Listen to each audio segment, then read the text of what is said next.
ఒక గుళ్ళోంచి బయటకు వచ్చినట్టుంది నాకు బేసిక్గా. చాలామందికి అంటే ఇప్పుడిప్పుడు ఏం జరుగుతున్నాయో తెలుసుకోవడం చాలా కష్టం.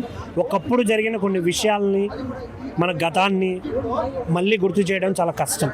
ఎందుకంటే ఒక చిన్న మిస్టేక్ జరిగినా, ఒక చిన్న ప్రాపర్ అంటే వాళ్ళు చెప్పే విధానంలో ఒక చిన్న తప్పు చూపించిన జనాలు ఖచ్చితంగా ఇంపాక్ట్ పడుతుంది జనాల మీద. బట్ దాన్ని పక్కన పెట్టి వాళ్ళు ధైర్యంగా వాళ్ళు అనుకున్నది చెప్పడం అనేది చాలా బాగా నచ్చింది. కార్తిక్ గారు నిజంగా you done a great job. చాలా అంటే చాలా గొప్పగా చూపించారు. కెమెరా వర్క్ కావచ్చు, డిఓపి వర్క్ కావచ్చు, ప్రతిదీ పీక్స్ అని చెప్పారు. ఇంకొకటి మెయిన్ తేజ సజ్జా గారు. ఇలాంటి స్టోరీని ఎంచుకోవడం చాలా టఫ్, చాలా అంటే చాలా టఫ్. దాన్ని ప్రాపర్గా చేయడం వేరే లెవెల్. చాలా బాగా అనిపించింది. తేజ అన్న కుమ్మేసి అసలు ఇంకొక బ్లాక్ బస్టర్ మన ఖాతాలో పడింది. వీళ్ళిద్దరు కాకుండా మాట్లాడాల్సిన ఒకే ఒక వ్యక్తి మంచు మనోజ్ అన్న. ఇన్ని రోజులు ఆయన ఎన్నో బ్లాక్ బస్టర్లు ఉన్నాయి, పక్కన పెడితే Mirai is the biggest block buster in his career. అంత బాగా చేశారు. ఆ యాక్షన్ కావచ్చు, కెమెరాలో ఆయన ప్రజెన్స్ ఉంటుంది. అసలు ప్యూర్ విలన్ లాగా అంత బాగా యాక్ట్ చేశారంటే, ఒక హీరో విలన్లా చేయడం నాట్ ఈజీ థింగ్. బట్ ఆయన చేసి చూపించారు. చాలా అంటే చాలా బాగా అనిపించింది నాకు. ఓవరాల్ సినిమాలో కొన్ని అక్కడక్కడ కొన్ని అంటే చిన్న సీన్స్ కొన్ని ఉండే, అవి కొంచెం బోరింగ్గా అనిపించిన, ఏదో వెళ్తుంది కదా అన్నట్టు అనిపించిన.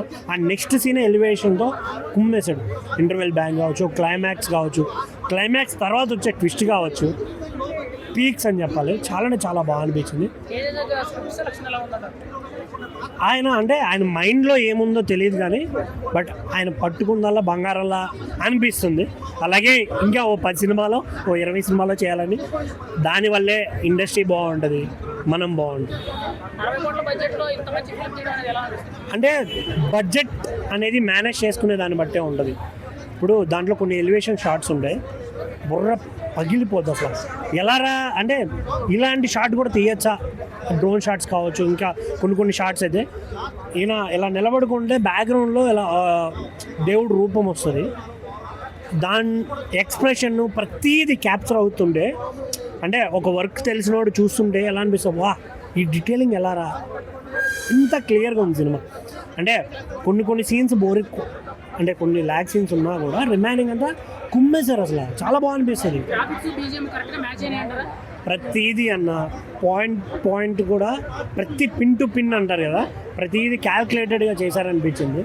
శ్రీయేష్ అనే క్యారెక్టర్ కావచ్చు, జగపతి బాబు గారు, ఇంకా చాలామంది